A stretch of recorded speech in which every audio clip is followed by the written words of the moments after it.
lurking on the edges of buildings, stone sentinels watching over the people below. Gargoyles are a familiar fixture in architecture, and for a while were a familiar fixture on television. The 90s cartoon was a cult hit and a major reason for the resurgence in popularity, but they have a much longer history. In the real world, you can find them on structures dating back thousands of years, while their emergence as fantasy monsters can largely be attributed to a legendary story from medieval times, supplemented by the vivid imaginations of authors from the 20th century. In today's video, I'll be tracing that history and figuring out how these grotesque stone monsters fulfilled both a practical and spiritual purpose.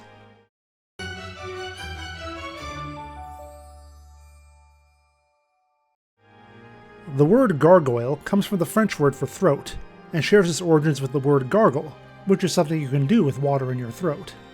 This makes sense because the purpose of a gargoyle in architecture is to channel water through its throat and away from the sides of a building so it doesn't stain the masonry or erode the mortar holding the building together. Fancifully decorated waterspouts like this date back to antiquity. They didn't look like the humanoid, dragons, serpent-like creatures we tend to associate with gargoyles today, but like the animals or mythological beasts of their homelands.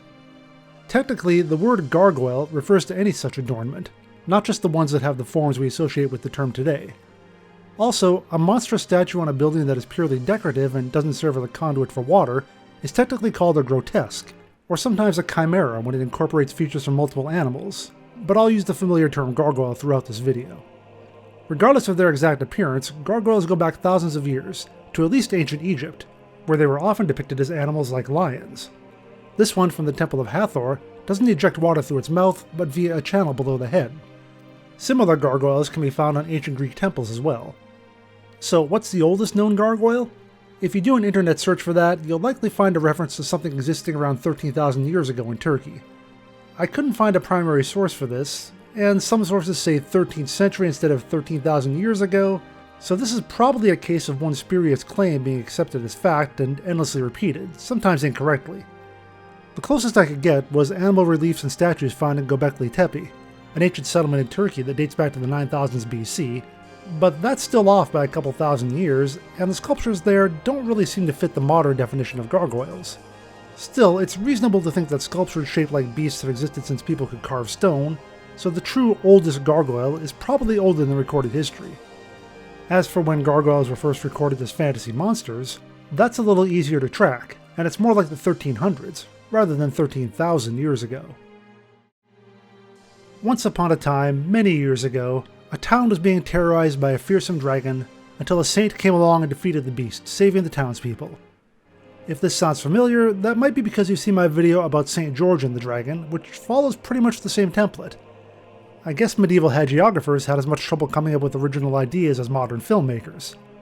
Or, like the stories of St. George and St. Patrick, the monster was used as a stand-in for pagans that the good saint was converting to Christianity. The saint in this version of the tale was Saint Romanus, who served as the Archbishop of Rouen, France in the 630s AD. According to the legend, a serpent-slash-dragon called the Gargoyle came out of the river Seine and laid waste to the countryside, either burning everything with fire or flooding everything with water, depending on the telling. Romanus was called upon to confront the beast, but the only person he could find to accompany him on this quest was a convict who was condemned to death and figured he'd rather die to a dragon than be executed. When Romanus found the dragon, he etched the sign of the cross on its forehead and the creature was subdued, lending credence to the notion that the legend is an allegory for converting pagans to Christianity. He brought it back to the town where the citizens burned the monster at the stake, that is, all but its head and neck, which proved to be impervious to the flames. They mounted the head on the walls of a newly constructed church, where it watched over the people for the rest of time. As for the convict who accompanied the archbishop, he was set free. The privilege of St. Romanus, a yearly tradition in Rouen by which one convict was released every spring, was explained by this myth, and continued until 1790. That legend was written about 600 years after the life of St. Romanus, and was used to explain why the gargoyles on medieval buildings looked the way they did. It was obviously a fabrication, which leads us to ask, why do they look that way? Modern rain gutters on houses serve a similar purpose of directing rainwater away from buildings, but aren't typically shaped like fantasy creatures. So why did gargoyles on medieval buildings take on the forms they did? One theory is that they were a kind of scarecrow, meant to keep birds from building nests near waterspouts and clogging up the works, which might help explain their presence in antiquity and outside of Europe. Another theory with a more medieval Christian bent is that they were meant to resemble pagan gods, and thus serve as familiar elements for recently converted pagans and draw them into church. According to the legend of Saint Romanus, the gargoyle watched over the people of the town from atop a church. Gargoyles' frightful visages were thought to ward away evil spirits from sacred places. I guess the thought was that if you made something hideous enough, even demons would fear it. The gargoyles on medieval churches were not only supposed to frighten evil spirits, but also the church's attendees. Be a good Christian and attend services regularly lest you go to hell and are confronted with a monster like this was the moral lesson. Finally, it's also been hypothesized that gargoyles were meant to serve as an introspective mirror into the churchgoer's own soul. Even if you looked fine on the outside, there was always a demon, like the one on the church walls, lurking inside you, and the only way to prevent it from surfacing was to go to church on a regular basis. It didn't require a huge leap for stone monsters to be adapted to works of fiction. The gargoyles that were built for the reconstruction of Paris' Notre Dame Cathedral in the 19th century played a major role in popularizing the creatures in subsequent years. Victor Hugo mentioned them twice in The Hunchback of Notre Dame, published in 1831, but only as unliving stone statues. They were only brought to life in the Disney movie. One of the first mentions of gargoyles as animated creatures comes from the fourth book in L. Frank Baum's Oz series, written in 1908. Dorothy and the wizard travel to the land of the gargoyles, which is made entirely of wood, not stone, as are its inhabitants. The gargoyles were very small of stature, being less than 3 feet in height. Their bodies were round, their legs short and thick, and their arms extraordinarily long and stout. Their heads were far too big for their bodies, and their faces were decidedly ugly to look upon. Some had long curved noses and chins, small eyes, and wide grinning mouths. Others had flat noses, protruding eyes, and ears that were shaped like those of an elephant. There were many types, indeed scarcely 2 being alike, but all were equally disagreeable in appearance. The tops of their heads had no hair, but were carved into a variety of fantastic shapes, some having a row of points or balls around the top, other designs resembling flowers or vegetables, and still others having squares that looked like waffles cut crisscross on their heads. They all wore short wooden wings, which were fastened to their wooden bodies by means of wooden hinges with wooden screws, and with these wings they flew swiftly and noiselessly here and there, their legs being of little use to them. 1932 gave us a pair of stories that saw stone gargoyles being brought to life. Clark Ashton Smith's Maker of Gargoyles tells of a medieval French stone carver who unintentionally imbues 2 of his creations with his own murderous and lustful urges. Lewis Spence's The Horn of Vapula, published the same year, is about a bishop who binds a demon spirit into a gargoyle, bringing the stone creature to life at night.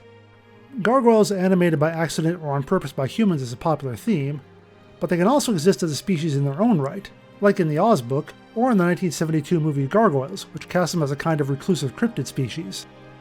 This was the first major production done by special effects master Stan Winston, who later worked on franchises like The Terminator, Jurassic Park, and Alien.